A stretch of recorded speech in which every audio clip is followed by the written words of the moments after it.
ముఖ్యమంత్రి గారు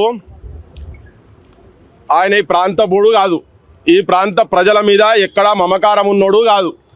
ఈ ప్రాంతంలో జనాలు కైకూలు చేసుకొని కష్టాలు పడి ఊటకెండుతున్న టైంలో ఎప్పుడు వచ్చి ఒక పాట పాడినోడు కాదు. అరిగోస పడుకుంటా దుబాయ్కి బొంబాయికి బతుకులు వలసెళ్ళిపోతుంటే ఈ ప్రాంత ప్రజల బతుకుల గురించి ఎక్కడన్నా పాట పాడినోడు కాదు. ఇక్కడ కరువు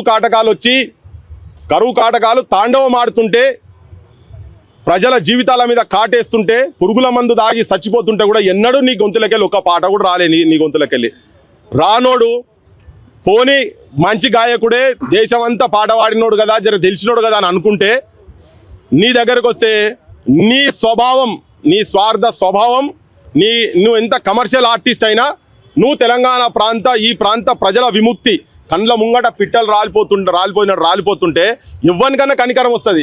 నీకు ఒక మనసు అంటూ ఉంటే, నువ్వు పెద్ద రాష్ట్రాన్ని కూడా కాదు, కవి కూడా కాదు కదా, నువ్వు ఎవరో రాసిన దానికి పైసలకు నువ్వు వాడేటో నువ్వు అంతనే కదా.